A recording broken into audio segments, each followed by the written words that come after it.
Nongeye kubaha ikaze abakunzi ba channel yacu Update Trends.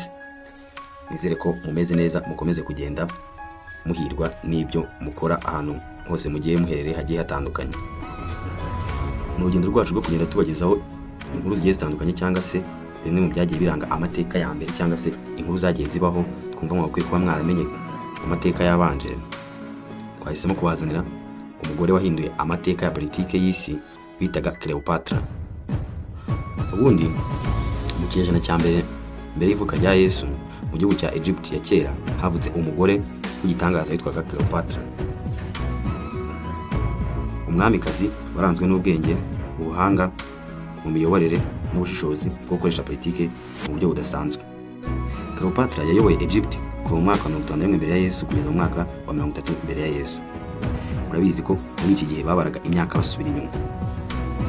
Mu gihe igihugu cye cyari hagati y'imbaraga ebyiri zikomeye, ubwami bwa Roma n'ubwami bwa Egypt ubwabo bwari butangiye gusenyuka. Umuyobozi w'umugore mu gihe cy'abagabo Cleopatra yari azi neza ko kuba umugore mu miyoborere ya kera byari ibintu bigoye, ariko yahisemo gukoresha ubwenge n'ubudiplomasi aho gukoresha intambara. Yarize indimi zirenga 7 kandi yari azi uko politike ikinwa. Mu gihe abandi bami n'abami b'abagabo bakundaga gukoresha ingabo, Cleopatra yakundaga gukoresha amagambo, ubwiza n'ubushishozi. Ubufatanye n'abategetsi ba Roma ndetse n'ubuhanga bwe bwatumye afatanya n'abanyapolitike bakomeye ba Roma barimo Julius Caesar na Mark Antony, abingenzi mu mateka ya politike y'isi. Ubufatanye bwe na Julius Caesar bwafashije Egypt kongera kugira umutekano no gusubiza ubutegetsi mu maboko ya Cleopatra.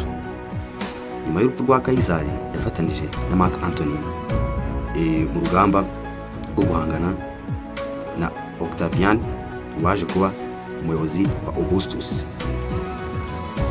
Ibi byerekana ko Cleopatra atari umugore wo gukurikira, ahubwo yari umuyobozi ukora politike mpuzamahanga isobanutse.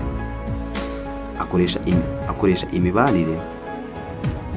imibanire kugira ngo arinde inyungu z'igihugu cye. Politike y'imbere mu gihugu, Cleopatra yashyize imbere politike yo guteza imbere ubukungu bw'igihugu, ateza imbere ubuhinzi, ubucuruzi ndetse n'uburezi.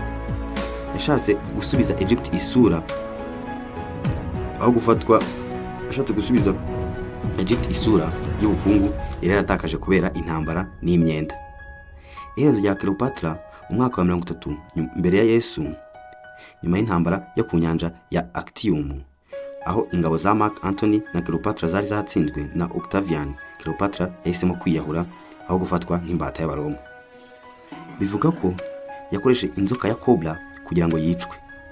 Igikorwa cyamuhaye isura y'umugore wihariye, w'intwari kandi w'umunyembaraga.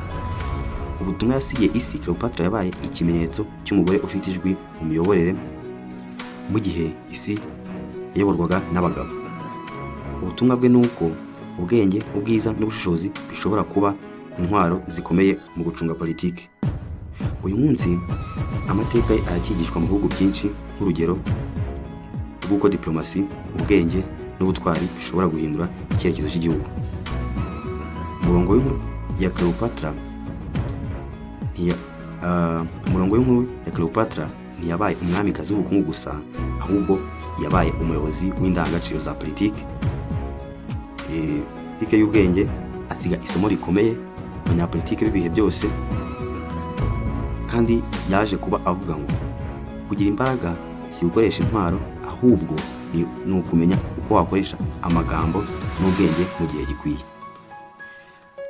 Musaba kugira ngo nimba ukunze ibiganiro byacu ntukagende wibagiwe gushyira like kandi na comment cyangwa se unasharing kandi n'abandi bantu wumva wakifuriza kuba bamenya aya makuru cyangwa se aya mateka yagiye aranga isi. Kandi nagusaba ngo urebe aho hasi ukande subscribe kugira ngo uzajye ugenda ubona ibindi biganiro byacu bigiye bitandukanye, kandi abizi ko bizabanezeza.